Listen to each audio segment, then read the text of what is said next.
حضرت مولا علی کرم اللہ وجہ الکریم کے عقل مند اقوال۔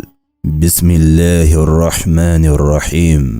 حضرت مولا علی کرم اللہ وجہ الکریم فرماتے ہیں کہ میں جنت کے شوق میں عبادت نہیں کرتا، کیونکہ یہ عبادت نہیں تجارت ہے۔ میں دوزخ کے خوف سے بھی عبادت نہیں کرتا، کیونکہ یہ عبادت نہیں غلامی ہے۔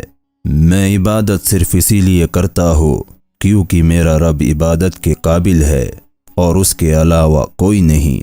اگر راستہ خوبصورت ہے تو پتہ کرو کہ کس منزل کو جاتا ہے، لیکن اگر منزل خوبصورت ہے تو راستے کی پرواہ مت کرو۔ دولت ملنے پر لوگ بدلتے نہیں بلکہ بے نقاب ہوتے ہیں۔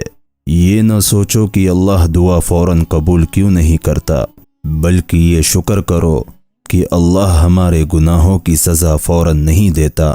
مجھے دعا قبول ہونے کی فکر نہیں، مجھے صرف دعا مانگنے کی فکر ہے، کیونکہ جب مجھے دعا مانگنے کی توفیق ہو گئی ہے تو قبولیت بھی اس کے ساتھ حاصل ہو جائیں گی۔ رب سے جب بھی مانگو اچھا مقدر مانگو، کیونکہ میں نے بڑے بڑے عقل مندوں کو مقدر والوں کے آگے جھکتے دیکھا ہے۔ جس طرح شبنم کے قطرے مرجھائے ہوئے پھول کو تازگی دیتے ہیں، اسی طرح اچھے الفاظ مایوس دلوں میں روشنی بھرتے ہیں۔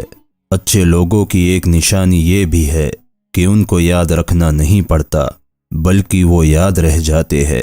انسان کا کردار اس کی زبان کے نیچے پوشیدہ ہے۔ اگر کسی شخص کے کردار کا پتہ لگانا ہو تو اس کو سخت غصے کی حالت میں دیکھو۔ انسان اپنی توہین معاف تو کر سکتا ہے پر بھول نہیں سکتا۔ انسان کا فضول شوق میں وقت کھو دینا اس بات کی دلیل ہے کہ اللہ اس سے ناراض ہے۔ اگر تو پہاڑ سے گرے تو یہ تیرے لیے اتنا نقصان دہ نہیں ہے جتنا کہ تو کسی کی نظروں میں گر جائے۔ غریب کی مدد کرو، اس کا دل نہ دکھاؤ اور اس کا احساس کرو، کیونکہ غریب ہونے میں زیادہ وقت نہیں لگتا۔ کسی کی مدد کرتے وقت اس کے چہرے کی جانب مت دیکھو، ہو سکتا ہے کہ اس کی شرمندہ آنکھیں تمہارے دل میں غرور کا بیج بو دے۔ جس کا رابطہ اللہ سے ہو وہ ناکام نہیں ہوتا، بلکہ ناکام وہ ہوتا ہے جس کی امیدیں دنیا سے وابستہ ہو۔